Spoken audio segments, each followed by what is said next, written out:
Сәлем достар, бұл аптада бірқатар маңызды саяси шешімдер қабылданды деп ойлаймын. Өткен аптада Трамп пен Зеленский Ватиканда бас түйістіріп сөйлескен еді.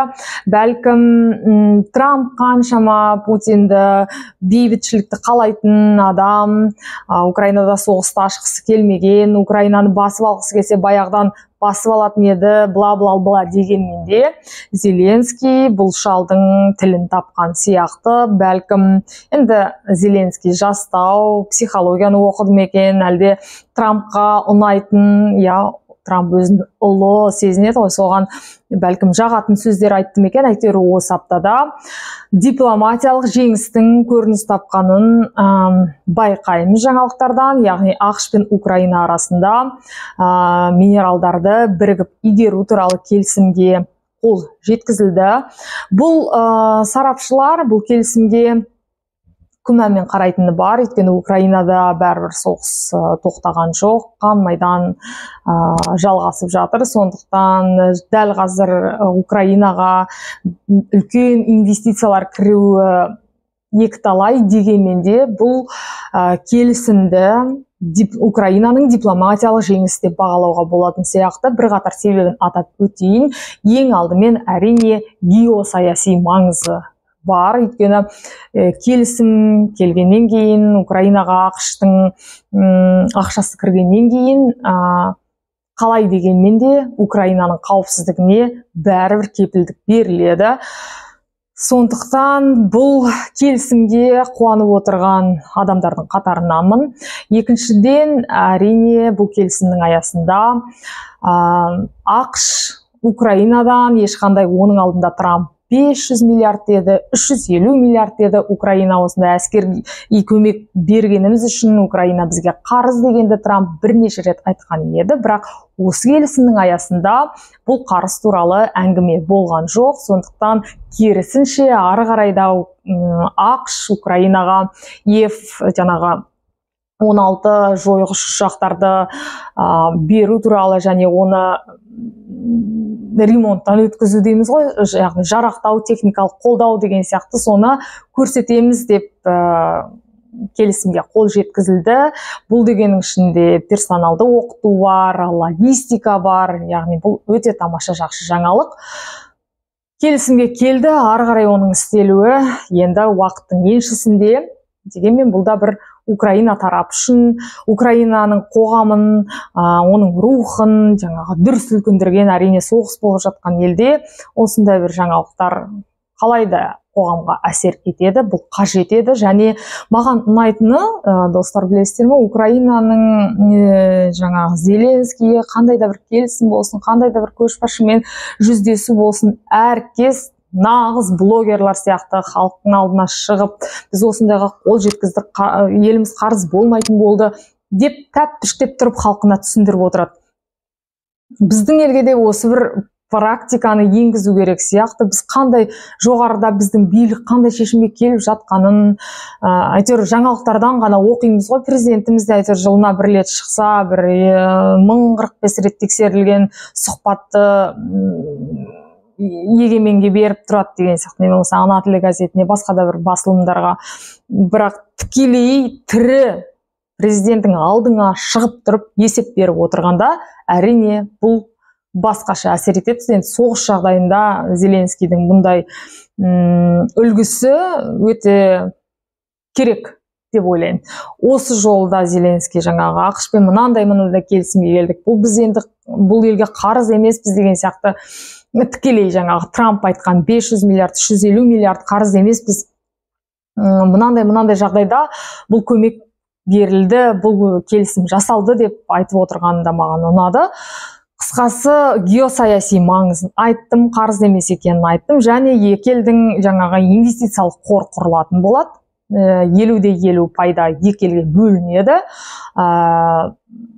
Бұл да Украинаның жеңісі деп ойлаймын. Ары қарай енді қалай іске асатыны белгісіз, оны тағы да қайталап айтамын уақыттың еншісінде. Сонымен тағы бір маңызды пункті, бұл келісімнің аясында Украина ақштан Ресейді агрессор ел ретінде мойындауын талап етіп отыр. Осы ретте достар, сіздерге бір нәрсе айта кетейін. Менің кітабымда да жазылады. Алып оқыңыздар, бұл маған берген сіздердің көмектеріңіз деп есептеймін. Келісім және менің кітабым. Харьков түбінде кезінде біздің екінші дүниежүзілік соғыс, енді Ресей тарапы ұлы отан соғысы деп меншіктеп алды ғой. Негізі қазір екінші дүниежүзілік соғыс деп айтқанымыз дұрыс. Біздің ата-бабаларымыз миллионға жуық кезінде фашистер жеңу үшін, фашистермен соғыс көру үшін аттанған. Бейбіт заман кезінде Украина тарапы екінші дүниежүзілік соғыс кезінде Мәскеуден тікелей бұйрық түскен ғой, жаңағы әскери бөлімдердегі құжаттарды өртеу керек деген. Біздің Қазақстан әрине бұл бұйрықты бұлжытпай орындайды. Сондықтан соғысқа аттанған ата-бабаларымыз туралы дерек өте аз. Харьковта біздің Макка Қаражанова деген қазақ қоғамын басқаратын мықты әйеліміз, апайымыз бар. Бұл кітабында да жазылады. Сол кісі кезінде Харьков түбінде біздің ата-бабаларымыз шайқаспауы мүмкін емес, быть такого не может деп тұрып, жаңағы архивтерді көзмай тауысып отырып дәлелдеген Алматыда құрылған атқыштар дивизиясы 4000-ға жуық адам, 4000-ға жуық біздің бабаларымыз Харьков түбіндегі шайқаста қаза тапқан екінші дүниежүзілік соғыс кезінде.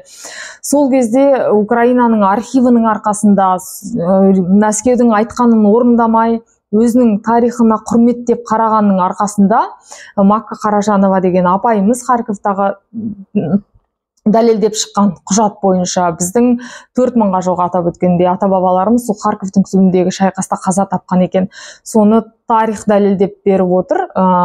Бұны не үшін бәрін тәптіштеп айтып отырмын? Бір себебі Украина қашанда өзінің мүддесі үшін осындай ақш пен жаңа Украина арасындағы келісім сияқты табандап тұрып, до конца дейміз ғой, тұрып өзінің мүддесіне қайшы келмейтін, өзінің халқына жаңа бет жүзін жасырмай айтып отыратын келісімге келеді. Сол кезде де Ресейдің, Мәскеудің айтқанын тыңдамай, бүткіл құжаттарды біз сияқты өртеп жібермей сақтап отырғанның арқасында осындай тарихи маңызды дүниелерді дәлелдеп отырған ел. Қазір де қарап отырыңыздар, қанша жыл, 80 жыл өтті ғой, енді содан бері әлі де Украина өзінің бодан емес екенін, өзінің қандай да бір келісімге итке сүйек тастағандай барып ала салатын ел емес. Соғысып қырылып жатса да, әйтеуір аяғына дейін тұрып, өзінің халқына ертең ұялмай қарайтын бетіне біз осында келісімге келіп жатырмыз деп айтатындай дүние жасады деп ойлаймын. Сол кезде екінші дүниежүзілік соғыс барысында да құжаттарды жаңағы өртеп жібермей өзінің архивінде сақтаған. Макка тәте айтады, кітабында жазғанында естеліктерінде бөлсем, сол кезде Ресейдің архивтері, көбінесе Ресей тарапынан, ой қайтесің, бұл бәріміздің жеңісіміз ғой деп, бәрібір әйтеуір бір мықты орыс солдатының бейнесін жасауға тырысқан екен. Ал бірақ Украина тарапы Макка тәтеге жаңа қазақтың өзінің ата-бабасын іздеу барысында көмектескен. Соның арқасында қаншама Алматыдан атасын іздеген, әкесін іздеген ағаларымыз ұшып келіп,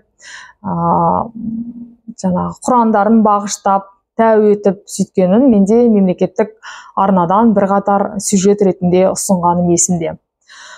Сонымен достар, осылай ары қарай сөзімді жалғастыратын болсам, енді дипломатиялық жеңіс деп айттым. Бірқатар сарапшылар бұны ешқандай жеңіс деп айтуға болмайды. Бұл символикалық қана маңызы бар. Ешқандай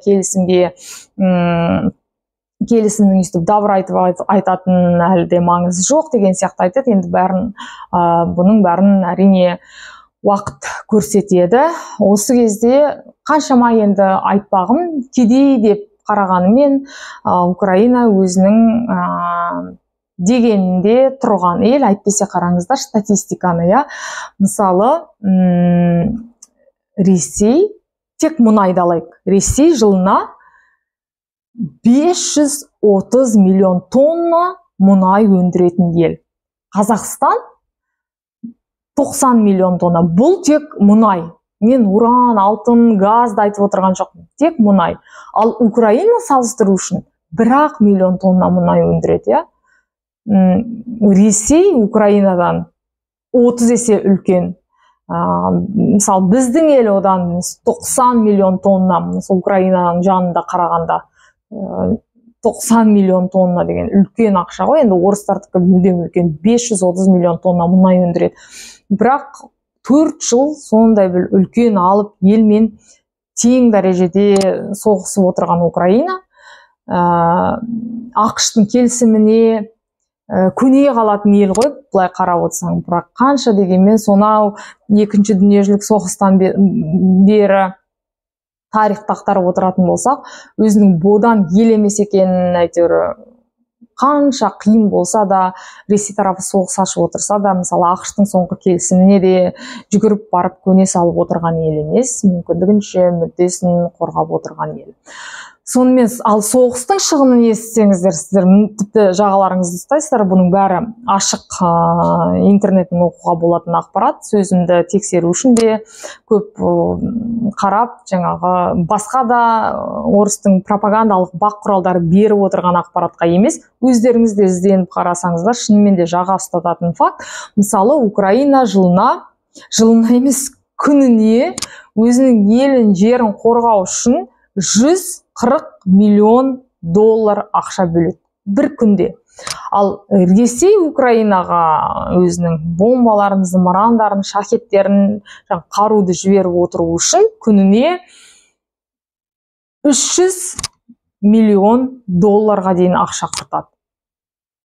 Әрине, қазір Украинаға Европаның елдері барынша көмек көрсетіп жатыр. Дегенмен, Европа демекші, Украина өз мүддесін тұрып беретін тағы бір факт – геноцид, голодомор. Біз, Украина, Қазақстан 1932-1933 жылдары Сталин ұйымдастырған ашаршылықты тең тартқан халықпыз. Біздің де тең жарты халқымыз қырылып қалды. Украинаның да тең жарты халық қырылып қалды. Бірақ Украина әлемдік деңгейде жаңағы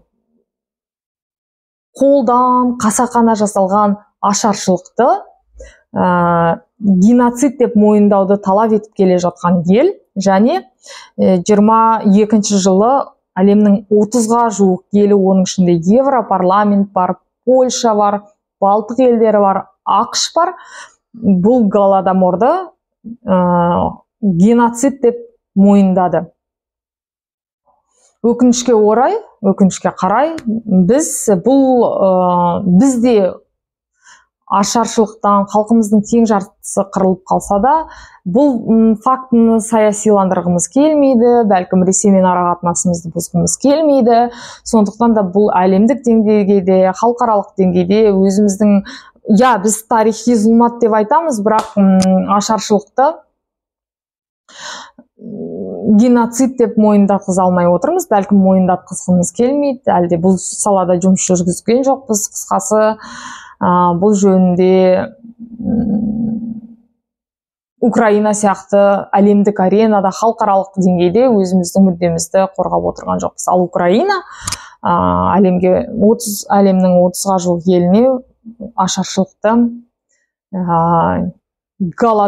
голодоморды геноцид деп мойындатқан ел. Қазір де қайталап айтам, Америка мен ақш пен Украина минералдарды игеру туралы келісімде Украинаның өзінің мүддесі үшін, өзінің ұрпақ үшін, өзінің халқы үшін қаншама қиындыққа қарамастан өзіне ыңғайлы келісімге қол қойғаны да осы бір фактіні тағы да бір дәлелдей түсетін сияқты. Тағы бір осы аптаның жаңалығы Испания, Франция, Португалия жарықсыз қалған, бәлкім жаңалықтардан оқыған шығарсыздар достар. Мен не байқадым білесіздер ме? Әрине мен енді Украинада тұрам, содан кейін Европаға келем. Нақты екі халықты салыстыратын болсам, екі мемлекет деп айтуға болмайды, Европа мен Украинаны.